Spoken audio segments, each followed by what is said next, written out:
किसान भाई नमस्कार। बहुत सारे किसान भाई एक समस्या बता रहे हैं कि उनकी गेहूं फसल में जो ऊपर की पत्तियां हैं या जो झंडा पत्ती है वो रस्सी की तरह लिपट रही है, मरोड़ खा रही है, पत्तियां मुड़ रही हैं। अब ये समस्या देख के सभी किसान चिंतित हैं और ये चिंता की बात भी है। तो आज के वीडियो में हम जानेंगे कि ये क्या समस्या है और इसका उपचार क्या है। इसके अलावा ये भी जानेंगे कि अगर आप इस समस्या का हल नहीं करेंगे तो आपको क्या नुकसान हो सकता है। तो वीडियो की जानकारी अच्छी लगे तो इस वीडियो को लाइक करें और चैनल को सब्सक्राइब करके ऑल नोटिफिकेशन जरूर ऑन करें। तो किसान साथियों, हम बात करते हैं कि जो झंडा पत्ती है या ऊपरी पत्तियां हैं गेहूं फसल की, अगर ये टेढ़ी मेढ़ी रहेंगी, मरोड़ खाएंगी या रस्सी की तरह एक लिपट जाएंगी तो इससे नुकसान क्या हो सकता है। इसका सबसे पहला नुकसान ये है कि हमारी गेहूं फसल की जो ऊपरी पत्तियां होती हैं, मुख्य रूप से झंडा पत्ती, ये ही है जो गेहूं के लिए भोजन का निर्माण सबसे ज़्यादा मात्रा में करती है। लगभग लगभग 43 से 45% खाना पौधे के लिए झंडा पत्ती ही बना कर देती है। और अगर झंडा पत्ती डैमेज रहेगी तो इसका मतलब है पौधे को पर्याप्त भोजन नहीं मिलेगा, और भोजन नहीं मिलेगा, दाने नहीं बनेंगे और इससे सीधा सीधा उत्पादन पे प्रभाव पड़ना है। इसलिए झंडा पत्ती बिल्कुल स्वस्थ होना चाहिए। अब जानते हैं कि ये समस्या क्यों आ रही है। अगर ऊपरी पत्तियां मुड़ रही हैं, टेढ़ी मेढ़ी हो रही हैं, लिपट रही हैं, तो इसका कारण हो सकता है सूक्ष्म पोषक तत्वों की कमी। मुख्य रूप से जिंक, मैग्नीज और बोरॉन, इन 3 तत्वों की कमी से ये लक्षण आते हैं। आप किसी एक तत्व के बारे में परफेक्ट नहीं बता सकते कि ये किस कारण हो रहा है, लेकिन इन 3 के कारण ये समस्या देखने को मिलती है। अब कौन से तत्व के कारण ये हो रहा है, ये पता करने के लिए या तो मिट्टी जांच हो या पौधों की टिश्यू टेस्टिंग होनी चाहिए, तब पता चलेगा। तो ये तो हम करने से रहे। कुल मिलाकर आपको सूक्ष्म पोषक तत्वों की पूर्ति करना है।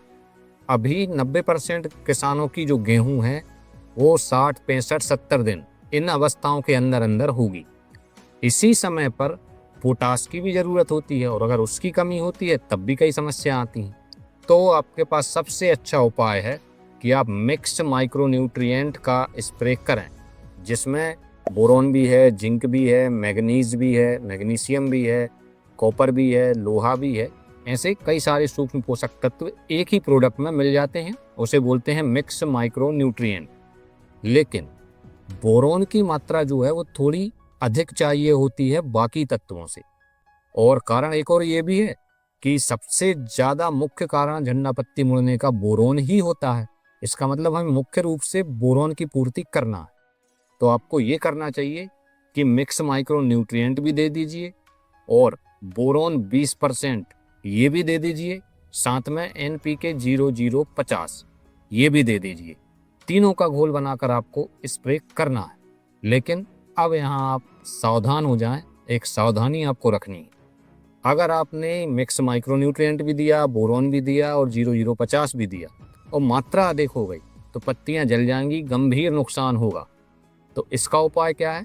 0050 की मात्रा जो है वो सामान्यतः 1 किलो प्रति एकड़ लेना चाहिए, लेकिन इस घोल के लिए हम लेंगे 800 ग्राम प्रति एकड़। अब आते हैं बोरोन 20% पे। बोरोन 20% जो है वो लगभग 200 ग्राम प्रति एकड़ लेना होता है, लेकिन क्योंकि हम इसमें घोल में मिला रहे हैं तो 200 ग्राम की जगह आप 150 ग्राम ले लीजिए।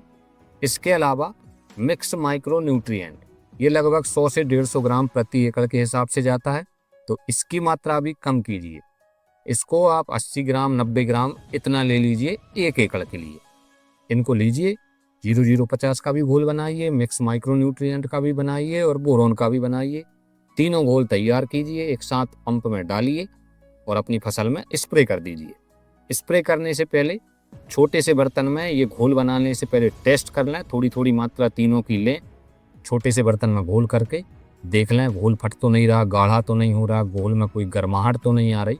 इस तरह का कोई लक्षण तो देखने को नहीं मिल रहा। अगर कोई लक्षण मिलेगा तो समझ जाइए मिक्स नहीं कर सकते, फिर आपको अलग अलग स्प्रे करना होगा। और अगर कोई भी आपको रिएक्शन नहीं दिखता है तो तीनों का घोल एक साथ बना सकते हैं और एक साथ अपनी फसल में आप स्प्रे कर सकते हैं। ये स्प्रे करने से क्या फ़ायदा होगा कि चाहे बोरोन की कमी हो, चाहे मैग्नीज की हो, चाहे जिंक की हो, किसी भी तत्व की कमी होगी उसकी पूर्ति हो जाएगी। पोटास भी साथ में फसल को मिल जाएगा। इससे ये होगा कि बाली बन ही रही है या बनने वाली है। आने वाले समय में पोटास और सभी चीज़ें उसको सही मात्रा में फसल को मिलेंगी, अच्छा दाना बनेगा, बाली की लंबाई अच्छी बनेगी और अंत में आपको अच्छा उत्पादन देखने को मिलेगा। तो आज के वीडियो में बस इतना ही। मिलते हैं जल्दी हमारे ऐसे ही किसी अन्य वीडियो में। तब तक के लिए जय हिंद, जय भारत।